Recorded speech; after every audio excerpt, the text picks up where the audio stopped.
Hi, this is a story about how I met Bob Marley. When I went to high school, the school bought some musical instruments and started a band. And I signed up to be a part of the school band to learn to play an instrument. But I don't remember what happened the day, but I didn't go to the class until the day after when I realized it was full. All the instruments were taken, and people were there blowing, horns and learning to read notes. And the teacher said to me, while I was gone, he asked me what I was interested in, and I said to play the piano. The school had one piano. He said, okay. But every time I went to class, he would teach some music about reading. He would give me a sheet to learn to read, but he didn't put me on the piano. It was frustrating. He played the piano and went on and, until they made me a singer in the school band. Wasn't what I wanted, but I was glad to be around the people. It was a very nice set of guys and girls. And I stayed in as a singer on the school band. Not a good singer, but a singer nevertheless. And when I graduated from high school, I still hang around the people who were in bands. They joined other bands. They tried to form their own bands. So I was hopping from one group to the other until I came up with this idea of being a promoter for bands and groups and so on, having different functions like concerts and so on. But in those days in the 70s, it was in Jamaica, the government had taken over the hotels. And a lot of people, a lot of business people left the island, and the government forcefully took over the hotels. So the people who were running the hotels, they could get almost anything there. So sometimes I would get a free room, a free weekend. Sometimes I would just go in and ask them for a free weekend, and they just give me, I'm thinking I'll get a free weekend because I rented the hotel facilities because they had the biggest auditorium. The biggest auditorium in Ocho Rios at the time was the hotel, Intercontinental Hotel, I think, Hyatt. I can't remember the name. I know both of them were beside each other. They keep changing names all the time. I can't keep up. But it seated 600 people. So I used to have my functions there. And I wasn't making enough money, so I thought and said I want to put on something really, really big. And the biggest name in Jamaica at the time was Bob Marley. So I decided I was going to go see him and ask him if he would do a concert in Ocho Rios. So I went to 56 Hope Road, and I went there the day. I got there about maybe 11 o'clock. And I asked this girl, the girl that I saw at the front was a white girl with long dreadlocks catching her like about at her knees. Never seen dreadlocks that long.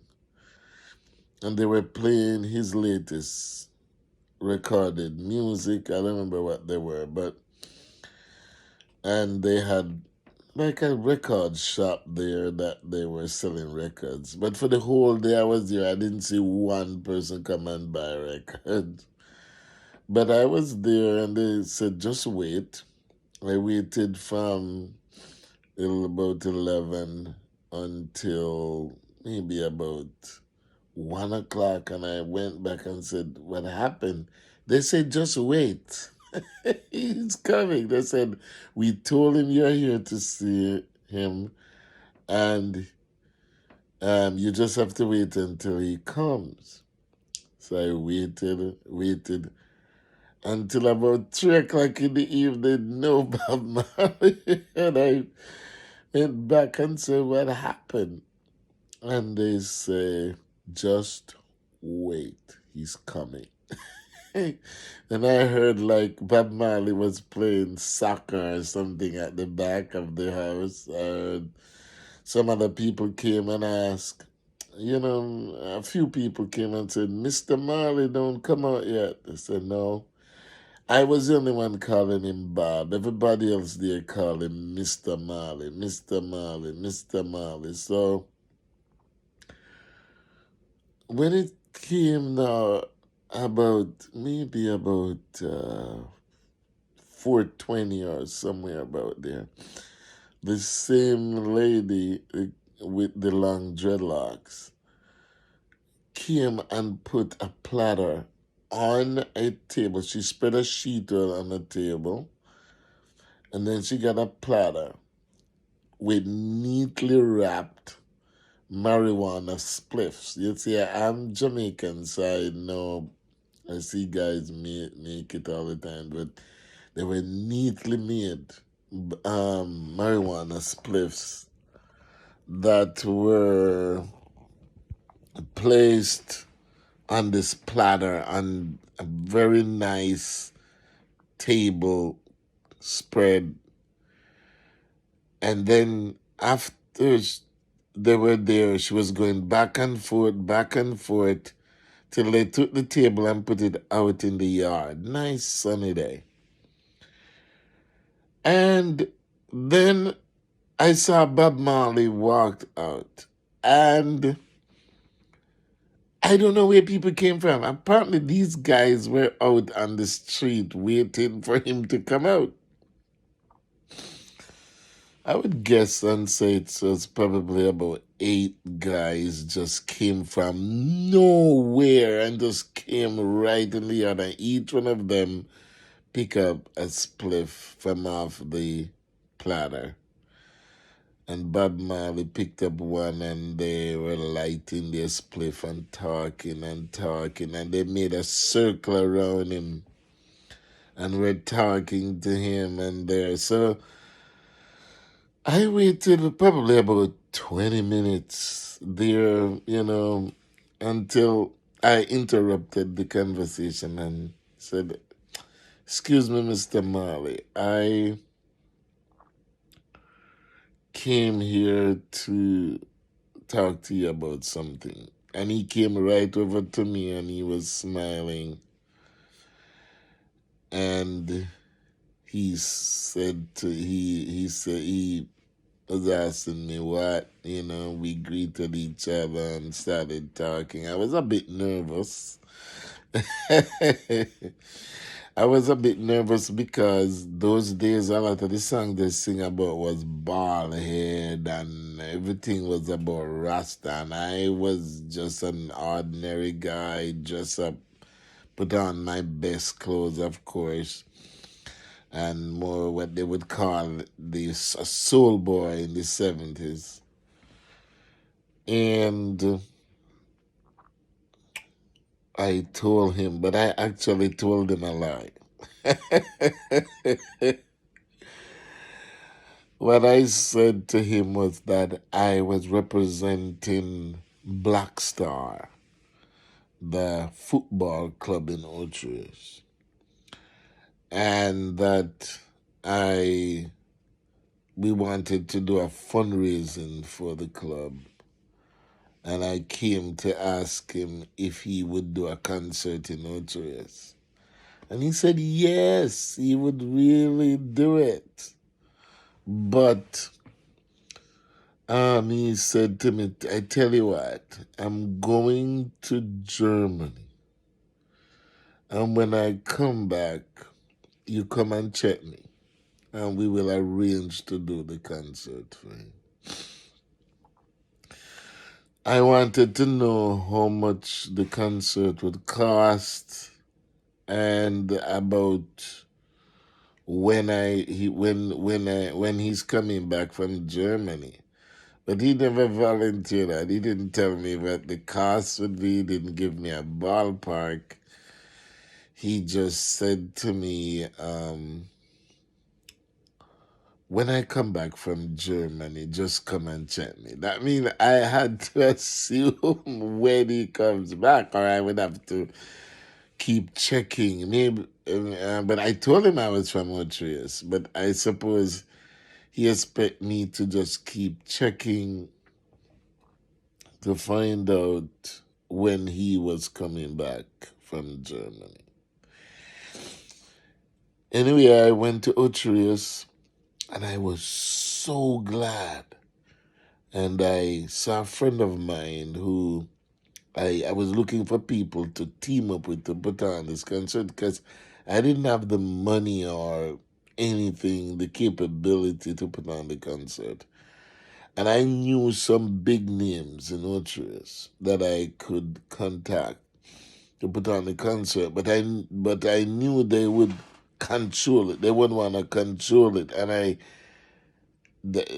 didn't want them to take it over and control it because in the entertainment industry, the big fish always swallow the small ones. So these guys, at that time, you had I forget some of the names of the big entertainers, and you also had Jack Ruby and all of those guys who had the right sound, the equipment, the sound system, and so on. But I did not want to team up with a big name to bring Bob Marley.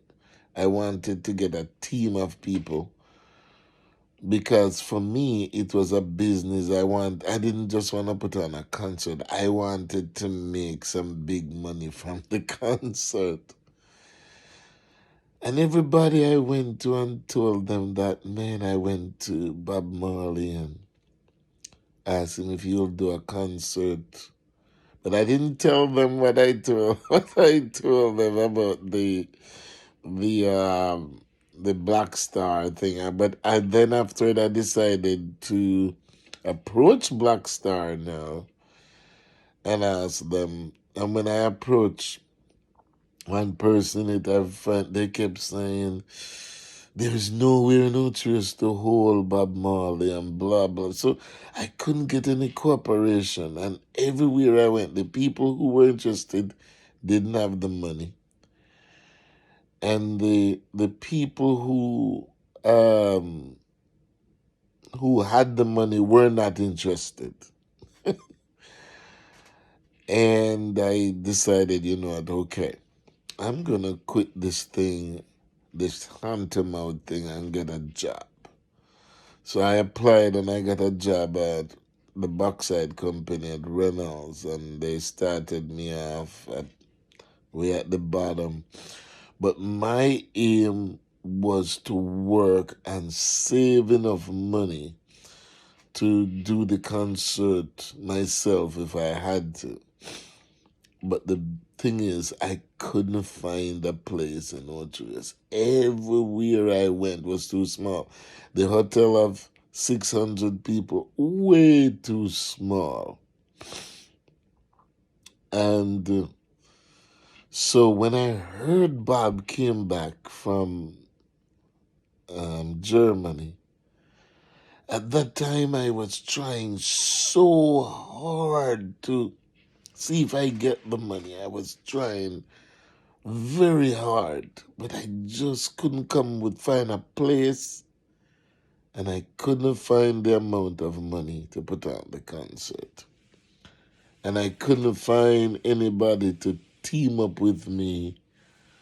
I was trying to even find a group of, even 5 people, but there's just nobody who had the interest in taking on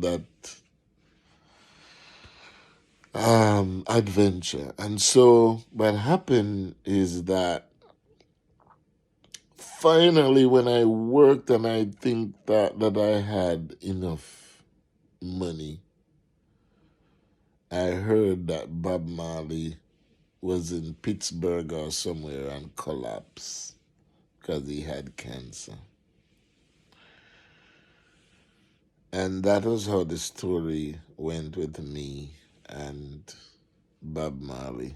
I didn't go back, didn't talk back to him, but that's how I met Bob Marley. Spoke to him for about 10 minutes.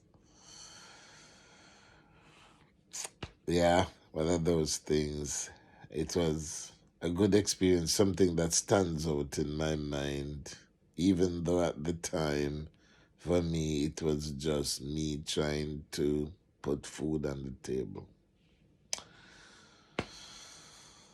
I guess it's life. Rest in peace, Bob Marley.